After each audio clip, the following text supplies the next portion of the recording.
yes, it's not, and there are signs up on the roads as you enter to some of those quite big, intimidating signs telling Israelis not to come in there because, it's dangerous, because it's Palestinian, it's dangerous, and they don't recommend them going in there. So I think there is a lot of fear, there's a lot of unnecessary misconception. Mm-hmm.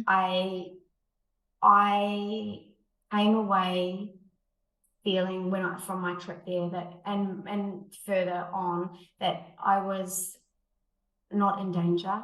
Welcome to the Daily Coffee Pro by Map It Forward, friends. I'm your host, Lee Safar. This is episode 4 of our 5-part series. We are talking about the Artisans of Palestine with Kim Thompson from Raw.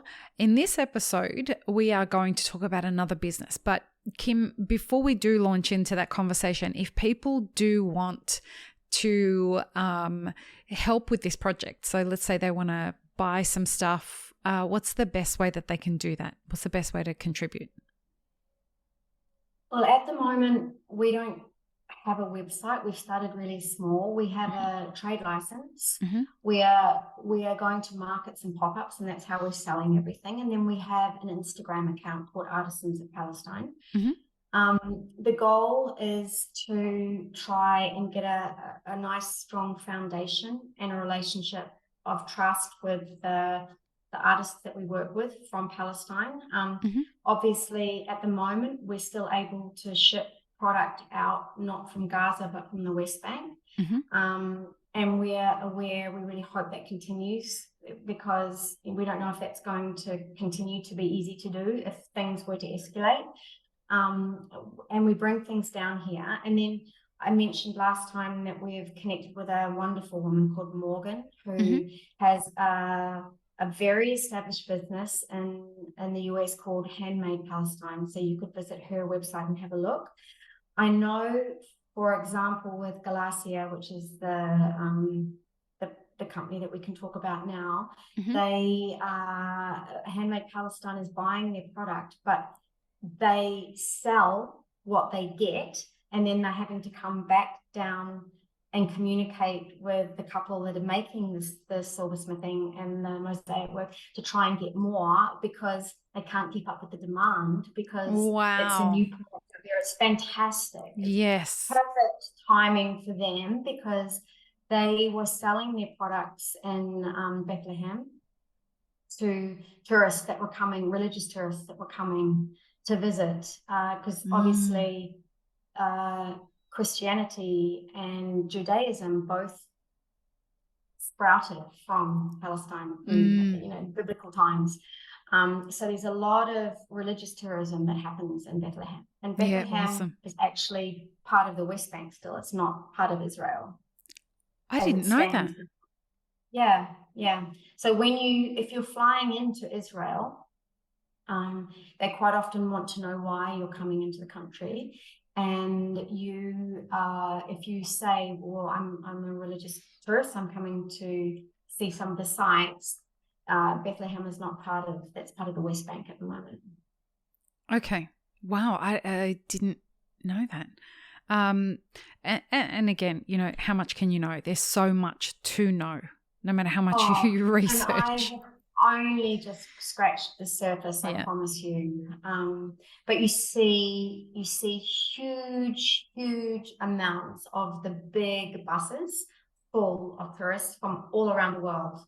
And so I think they mostly, when they come in, they're staying in Israel, but they'll come across through the borders to come into the West Bank, to come into Bethlehem, to come to see some of the religious holy sites. Yeah. I have a strange question. When you want to go into an illegally, if you want to, let's say you want to go into the West Bank, going from outside of the West Bank into the West Bank, or have you been into Gaza? I haven't been into Gaza. I would have loved to have gone into Gaza. It was very difficult. It's closed. It's an open air prison. Yeah. So if you want to go into the West Bank, how does that work? Do you just drive in? So there are different areas, zones within Palestine, and you cross a land border, which is like a border that you would cross in any country with security, checkpoints. Security. Okay. Checkpoints, yeah. And then you going through different towns as you move into different cities. There will be borders again, even though it's the West Bank and under Palestinian control. You see different security in those entrance and exit points. Okay. And you travel with your ID because different Israeli and Palestinian have different number plates, different coloured number plates on their cars. Taxis have different, so they can see whether it's a Palestinian or an Israeli vehicle. And then they may want to know why you're going into that area. Sometimes there's no problems, and other times they might want to go through your luggage and check everything. It just depends what they perceive to be a threat or a risk. But it's not that common to have tourism in Palestine or the West Bank. Oh, really? Although there are tourist companies which cater to that type of tourism for people that might be interested to go there from a historical perspective or a hiking perspective like we did. There is a business that with a man that we know who actually helped quite a lot, Lisa and Giles, when they were establishing the Palestine hub that's set up in an area called Beit Zahor, or a town called Beit Zahor. And Michelle has he's Christian. He has a tour company called Siraj, Siraj. I'll give you the contact details for him as well. And he deals with a lot of tourism actually from America. So a lot of universities where there were, I think you probably know, there's something called birthright, where if you're Jewish, it's your birthright that you can come to Israel and visit. I think you get an 8-day free with your airfare and everything, a guided tour to come and visit Israel. They're following on from that, because he used to host some of those events. There are now also, it's increasing, or it was increasing in percentage, the amount of people that also want to come to Palestine and have a look, because there's a lot of beauty. I think for a lot of the people that I was on the hike with were from Europe, so they were Welsh, Scottish. For them, they commented on the fact that there were a lot of the plants that were growing were similar to what they saw growing in Scotland. And for me, I spent a lot of time in Spain. A lot of the terraced stone walls, all of the olive farms that were growing, a lot of the fruit that grows, it felt like you were in the Mediterranean. So it's really beautiful. But yes, it's not, and there are signs up on the roads as you enter to some of those quite big, intimidating signs telling Israelis not to come in there because, it's dangerous, because it's Palestinian, it's dangerous, and they don't recommend them going in there. So I think there is a lot of fear, there's a lot of unnecessary misconception. I came away feeling from my trip there that and further on that I was not in danger. Friends, World of Coffee Dubai is back in 2024, and I am proud to announce that the Daily Coffee Pro by Mapper Forward will be the official podcast partner for World of Coffee Dubai for the second year in a row. The Roasters Village will be a one-of-a-kind destination for all things coffee. As an exhibitor, introduce your artisanal roasts to an international audience and gain valuable insights from their perspective. Visitors, immerse yourself in the celebratory coffee culture experience by sampling exclusive cups, poured with passion from cafes worldwide and absorb insights that will elevate your own appreciation of all things coffee. Whether you brew coffee or just love savoring a fine cup, this event gathers the global coffee community under one roof in an amazing city. Join us at World of Coffee Dubai in 2024 at Dubai World Trade Center from the 21st until the 23rd of January. Tickets are available at dubai.worldofcoffee.org, or you can contact us on social media for any questions that you might have at mapitforward.coffee. Get your tickets now, folks. Come see the podcast being recorded live, and we hope to see you in January in Dubai for World of Coffee. I don't think it was because I was being naive. I was always respectful of the clothes I wore, because obviously I felt I wanted to be as respectful as possible, so that I was not going to be somebody that caused any reason for a misunderstanding. Yeah. I mean, and speaking about, in the first episode, we were talking about Dubai and the misconceptions about this place. Dubai is the complete polar opposite of what you were just talking about. Yeah. But I think it wasn't that long ago that during, Ramadan, you wouldn't be outside eating or drinking. No. Restaurants were closed during the month of Ramadan. I have 3 daughters, so as they were growing up and they were teenagers and it's hot, trying to get them to wear appropriate clothing in the summer could have been a challenge. And now it's very modern, very Western. Mm-hmm. You don't see that. But I also think if I'm going to a meeting or if I'm going to anything that is important to me to be perceived as a business owner, I'm still very respectful of the clothes I wear, and because I want to be taken seriously. So I think that's just my age and I'm old school, I don't know, but I still think it's important. And I would say that we do that no matter where we are in the world, right? Like if you want to be taken seriously, you're not going to turn up to a meeting like you'd turn up to a nightclub. Or respectful, yeah. It's just it's about being respectful, right? Yes. So tell us about Galassia. Okay.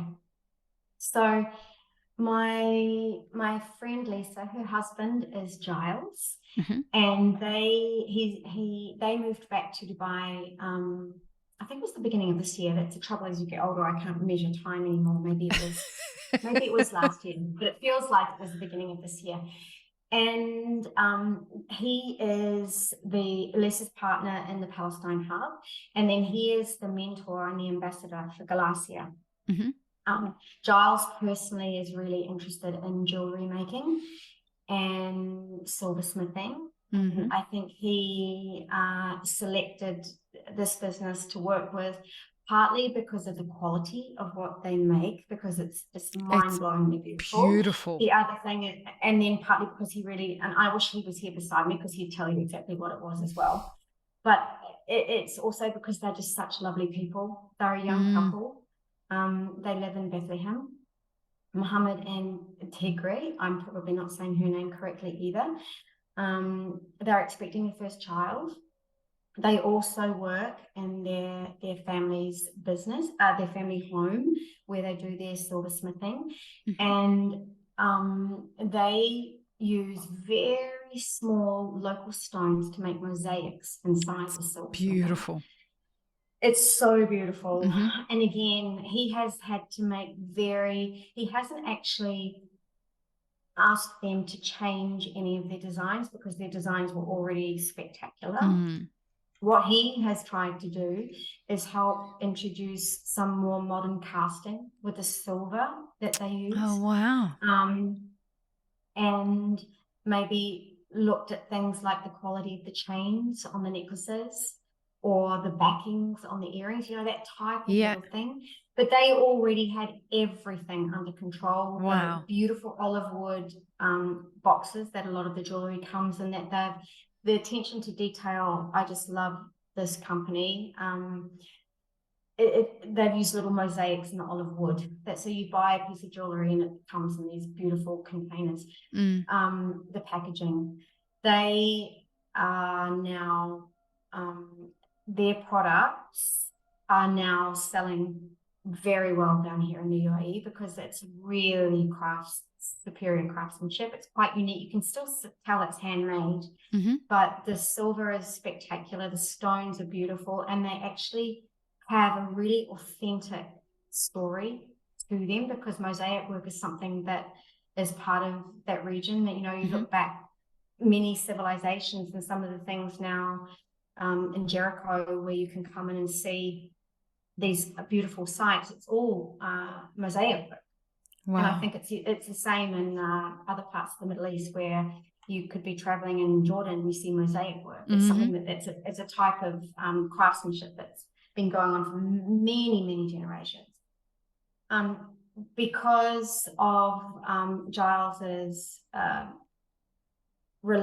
strong relationship that he has with this couple, we've also been able to introduce their jewellery now to Morgan from Handmade Palestine, and we're sending it directly from Palestine to the States, and it was only on the website for 8 hours and sold out.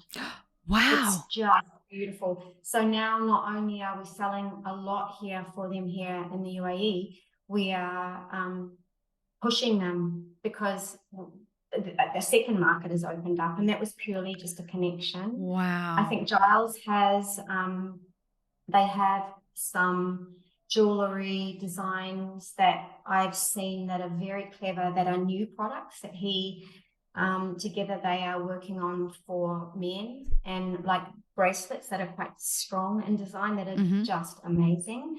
Because I think the things that he wanted himself, he's been able to think that, well, if I want them, I'm guessing that's another market that we could try, not just women's jewellery. It's very exciting. But yes, they're probably at the stage now that they will need to employ other people. Wow. They I think are talking to Lisa and Giles at the moment about the future of their business and whether that might have a branch maybe here in the UAE. We're not sure, but the growth for these two is immense. They're very small tweaks of mentoring that Giles is having to do. But I know that the money that we're sending back from Artisans is very important to them at the moment because their other market just completely dried up. We've asked them to go where they had their jewellery displayed in some of the small tourist shops to get it back so that we can get it down here so that we can try and help sell it for them because we need more product. And can they access those stores? It seems at the moment that yes, they can, because tragically, you know, what are they going to do with those? Yeah, I know, right? Products? Nobody's going for a tourist trip there. I don't think there's going to be any tourism there for however long until it's deemed safe. And then the flow on from that, and it's also the same with Michelle from, you know, his tourist company, you know, how does he pay salaries to his team?